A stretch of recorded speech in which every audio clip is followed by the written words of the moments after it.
Good morning everyone, welcome to civil services study. यह है practice set number 119 UPPSC के लिए प्रैक्टिस करेंगे। इसमें हम मॉडर्न हिस्ट्री के प्रश्नों पर टेलीग्राम चैनल से जुड़ जाएगा। सिविल सर्विसेज स्टडी के डिस्क्रिप्शन बॉक्स में उसका लिंक है और इस टेस्ट सीरीज की प्लेलिस्ट मैंने बना रखी है। वहाँ पर आप टेस्ट नंबर 1 से लेकर 119 तक पहुँच सकते हैं। उसका लिंक भी आपको डिस्क्रिप्शन बॉक्स में मिल जाएगा। तो बिना किसी देरी के पहला प्रश्न है, 1927 की बटलर कमेटी का उद्देश्य क्या था, बताइए। केंद्रीय एवं प्रांतीय सरकारों की अधिकारिता निश्चित करना, भारत के सेक्रेटरी ऑफ स्टेट्स की शक्तियां निश्चित करना, राष्ट्रवादी प्रेस पर सेंसर व्यवस्था अधिरोपित करना या भारत सरकार और देशी रियासतों के बीच संबंध सुधारना। इसका आंसर ऑप्शन नंबर डी, भारतीय सरकार, भारत सरकार और देशी रियासतों के बीच संबंध सुधारना। यह प्रश्न यूपीएससी सिविल सेवा तक में पूछा जा चुका है हाल ही में 2-3 वर्ष पहले।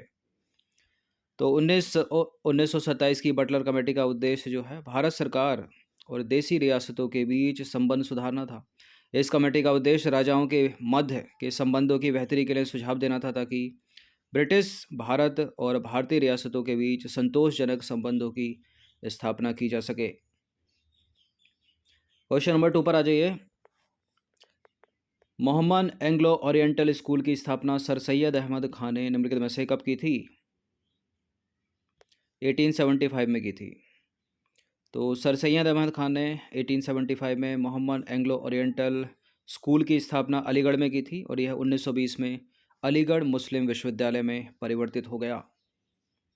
देखिए, जितने भी स्टूडेंट यूपीएससी सिविल सर्विसेज 2022 वाले हैं, प्रीलिम्स वाले, उनके लिए जो टेस्ट सीरीज़ है वो आज से स्टार्ट हो रही है।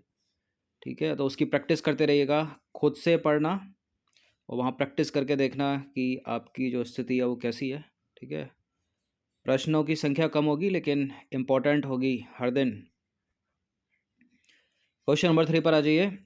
ये स्टेटमेंट वाला प्रश्न है, बताना कि इनमें से कौन सा करेक्ट होगा। सर सैयद अहमद खां व बनारस के राजा शिव प्रसाद सिंह ने कांग्रेस की स्थापना के विरोध में यूनाइटेड इंडियन पैट्रियाटिक एसोसिएशन की स्थापना की और अलीगढ़ आंदोलन का प्रवर्तन सर सैयद अहमद खां ने किया था। ये दोनों के दोनों करेक्ट हैं, सी है इसका आंसर। देखिए, जो भी स्टूडेंट को जो पढ़ाने की स्पीड है वो कम लगती है, तो जब वीडियो प्ले होता है तो यूट्यूब के सेटिंग में यहाँ पर एक सेटिंग का बटन होता है, वहाँ पर क्वालिटी इंप्रूव या डिक्रीज़ करने का भी ऑप्शन रहता है। ठीक है, स्पीड बढ़ाने का भी ऑप्शन रहता है, तो आप 1.5x में उसको रखा कीजिए।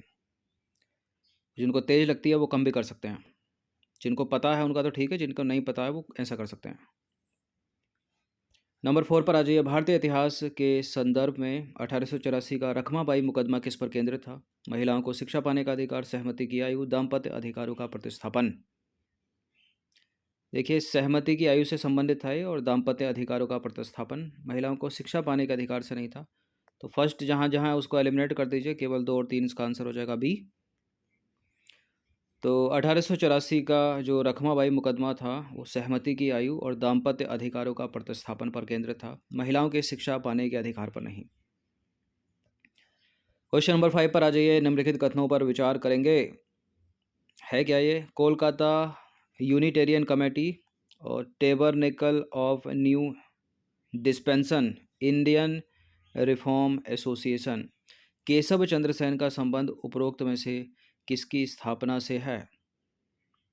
कोलकाता यूनिटेरियन कमेटी से तो नहीं है, टेबरनेकल ऑफ न्यू डिस्पेंसन से है, इंडियन रिफॉर्म एसोसिएशन से है। 2 और 3 इसका आंसर भी। तो केशव चंद्र सेन का संबंध जो है कोलकाता यूनिटेरियन कमेटी से नहीं है, बाकी दोनों से है। नंबर 6 है, निम्नलिखित में से किस समाज सुधारक ने 1826 के जूरी अधिनियम का विरोध किया था? क्यों किया था, क्या था ये जूरी अधिनियम, किसने किया था? पहले तो बात वो है, राजा राम मोहन राय ने। तो राजा राम मोहन राय ने 1826 में जूरी अधिनियम का घोर विरोध किया। देखिए, 1826 का जो जूरी अधिनियम था, ठीक है, उसके अंतर्गत था क्या? न्यायालयों में धार्मिक आधार पर भेदभाव की शुरुआत हुई और इसके अंतर्गत यह प्रावधान था कि हिंदू और मुसलमान के मामलों की सुनवाई किसी यूरोपीय अथवा भारतीय ईसाई जजों द्वारा तो की जा सकती थी, लेकिन किसी भी ईसाई, चाहे वे यूरोपीय हो अथवा भारतीय, की सुनवाई किसी हिंदू और मुसलमान द्वारा नहीं की जा सकती थी। राजा राम मोहन राय ने इस भेदभाव का जो है जोरदार तरीके से विरोध किया और भारतीय पुनर्जागरण का पिता कहा जाता है राजा राम मोहन राय को। नंबर 7 पर आ जाइए, ये भी स्टेटमेंट वाला प्रश्न है। पहला स्टेटमेंट है 1917 में सरकार ने डॉक्टर माइकल सैडलर के नेतृत्व में विश्वविद्यालय की समस्याओं के अध्ययन हेतु एक आयोग नियुक्त किया और इस आयोग में 2 भारतीय सदस्य आशुतोष मुखर्जी और डॉक्टर जियाउद्दीन अहमद थे। अलग से प्रश्न पूछा जा सकता है, ठीक है, इन दोनों के नाम से बनाकर। फिलहाल ये करेक्ट है, दोनों के दोनों स्टेटमेंट, सी है इसका आंसर। तो सैडलर आयोग की रिपोर्ट पर मैसूर, पटना, बनारस, अलीगढ़, ढाका, लखनऊ, हैदराबाद में विश्वविद्यालय स्थापित किए गए। क्वेश्चन नंबर 18 पर आ जाइए, क्वेश्चन नंबर 8 पर आ जाइए। गीतांजलि का अंग्रेजी संस्करण निम्नलिखित में से किस वर्ष प्रकाशित हुआ?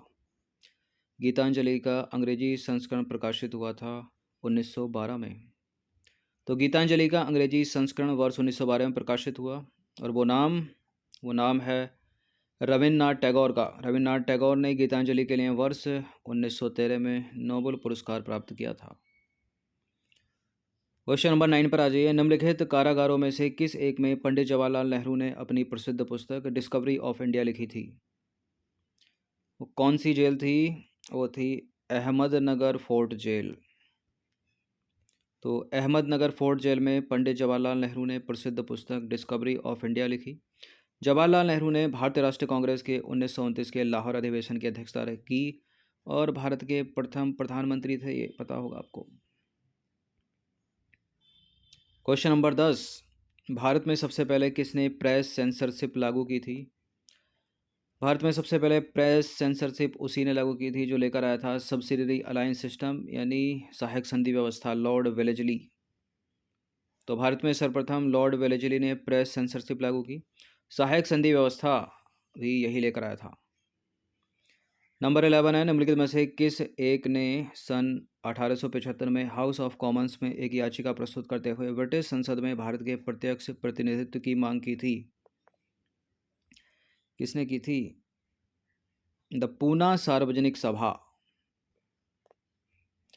तो द पूना सार्वजनिक सभा ने 1875 में हाउस ऑफ कॉमन्स में एक याचिका प्रस्तुत करते हुए ब्रिटिश संसद में भारत के प्रत्यक्ष प्रतिनिधित्व की मांग की।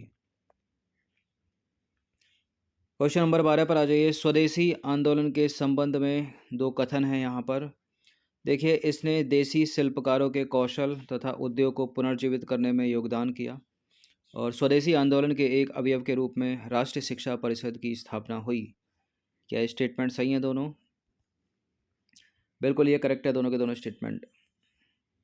क्वेश्चन नंबर 13 पर आ जाइए। 1920 में निम्नलिखित में से किसने अपना नाम परिवर्तित कर स्वराज्य सभा रख लिया? किसने रखा था? All India home rule league ने 1920 में अपना नाम परिवर्तित करके स्वराज्य सभा रख लिया। नंबर 14 पर आ जाइए। इनमें से किसी एक की बात हो रही है, ठीक है, इनमें से किसी एक की, मतलब इन्होंने मेजनी, गैरीवाल्डी, शिवाजी तथा श्री कृष्ण की जीवनी लिखी और वे अमेरिका में कुछ समय के लिए रहे तथा वे केंद्रीय सभा के सदस्य भी निर्वाचित हुए। कौन थे वो? वो थे लाला लाजपत राय। तो उपयुक्त जो कथन है वो लाला लाजपत राय के बारे में है। नंबर 15 है, निम्नलिखित में से कौन भारतीय राष्ट्रीय कांग्रेस का अध्यक्ष कभी भी नहीं चुना गया? एनी बेसेंट तो थी, मोतीलाल नेहरू भी थे, लाला लाजपत राय भी थे, बाल गंगाधर तिलक नहीं थे। तो बाल गंगाधर तिलक भारतीय राष्ट्रीय कांग्रेस के कभी भी अध्यक्ष नहीं रहे। क्वेश्चन नंबर 16 पर आ जाइए। निम्न में से कौन लगातार 6 वर्ष तक भारतीय राष्ट्रीय कांग्रेस का अध्यक्ष था? ये या ये अबुल कलाम आज़ाद। तो अबुल कलाम आज़ाद लगातार 6 वर्ष तक भारतीय राष्ट्रीय कांग्रेस के अध्यक्ष रहे। नंबर 17 पर आ जाइए। भारतीय राष्ट्रीय कांग्रेस के निम्नलिखित अधिवेशन में से किसकी अध्यक्षता सी विजय राघव चेरियार ने की थी? कौन सी की थी? इन्होंने की थी नागपुर अधिवेशन 1920 की। तो 1920 के नागपुर अधिवेशन की अध्यक्षता जो है सी विजय राघव चेरियार ने की थी। क्वेश्चन नंबर 18 पर आ जाइए। ब्रिटिश पत्रकार H.W. नेविन्सन निम्नलिखित में से किस आंदोलन से जुड़े हुए थे? H.W. नेविन्सन जुड़े थे, कौन से आंदोलन से जुड़े थे? ये स्वदेशी आंदोलन से जुड़े थे, ठीक है, सी है इसका आंसर। तो ब्रिटिश पत्रकार H.W. नेविल्सन स्वदेशी आंदोलन से जुड़े थे। स्वदेशी आंदोलन के बारे में समझें तो स्वदेशी का अर्थ होता है अपने देश का।